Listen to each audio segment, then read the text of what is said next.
The committee will come to order, and without objection, the chair is authorized to declare recesses of the committee at any time.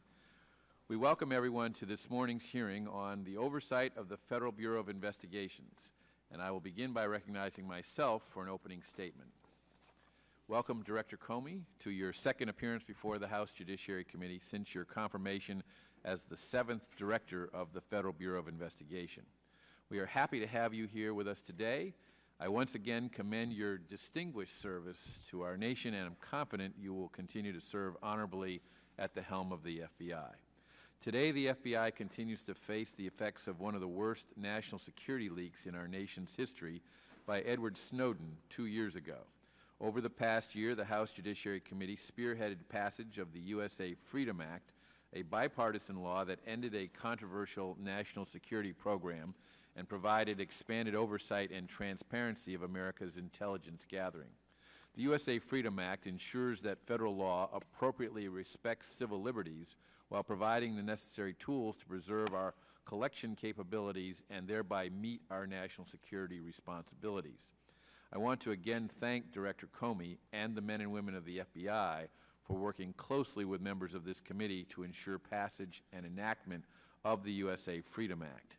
Events over the past year in the Middle East have deeply violated the world's moral compass with scenes of unimaginable brutality at the hands of ISIS. In particular, the appalling and indiscriminate targeting of anyone who fails to abide by ISIS' stated goal to establish a global caliphate has resulted in the shedding of innocent blood by the most revolting methods. As a radical Islamic terrorist organization, ISIS mandates conformity to an ideology which permits no dissent. As Americans with a strong history of protecting religious liberty, we stand in total opposition to ISIS' decimation of Christian populations in the Middle East and to its vicious tactics. America is not immune to ISIS propaganda of terror. American teenagers have been radicalized in part by ISIS' concerted social media efforts promoting the killing of fellow Americans. And just last week, a like-minded cyber hacker was indicted for providing ISIS with information on U.S. service members. Director Comey, you are at the forefront of protecting our country from those who patiently plot to do us harm. And I'm interested today in hearing more about the FBI's efforts to combat ISIS. Over 3 years ago, our diplomatic mission to Benghazi, Libya, was attacked by terrorists, and 4 Americans, including our ambassador, were killed. As of today, only 1 subject has been apprehended and placed on trial. I am interested in hearing more from you about the status of the FBI's investigation and efforts to bring to justice other terrorist killers who murdered 4 of our citizens. Separately, it was revealed this past year that former Secretary of State Hillary Clinton used a private email server to conduct her official business while serving as Secretary of State. 2 inspectors general have already reported that classified information was contained within Secretary Clinton's private email and have referred the matter to the Justice Department.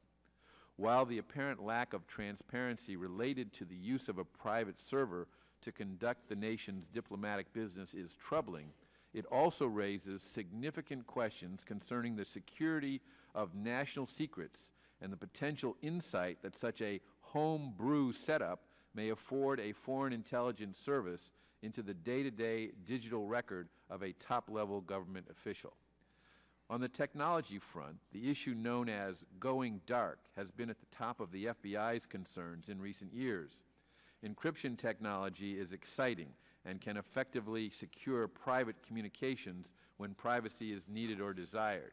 In fact, over 15 years ago, I led congressional efforts to ensure strong encryption technologies and to ensure that the government could not automatically demand a backdoor key to encryption technologies. This enabled the U.S. encryption market to thrive and produce legitimate encryption technologies for legitimate actors rather than see the market head completely overseas to companies that do not have to comply with basic protections.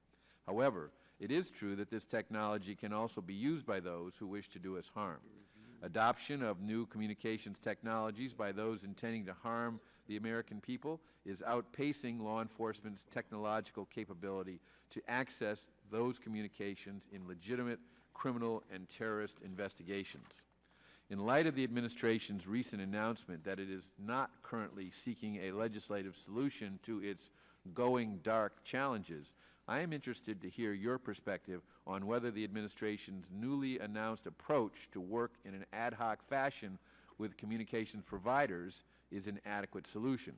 Finally, violent crime appears to be on the rise across the country, particularly around our major metropolitan centers. It is disconcerting to watch the gains of the past decades unravel in an explosion of community violence.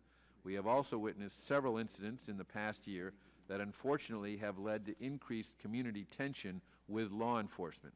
This tension will hopefully be resolved through improved communication, accountability, policing practices, and various other initiatives.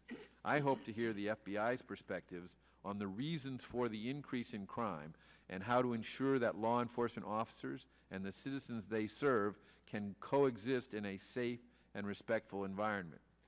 In conclusion, Mr. Director, please know that this committee sincerely appreciates your efforts to keep us safe and the heroic actions consistently performed by the men and women of the FBI to protect our country.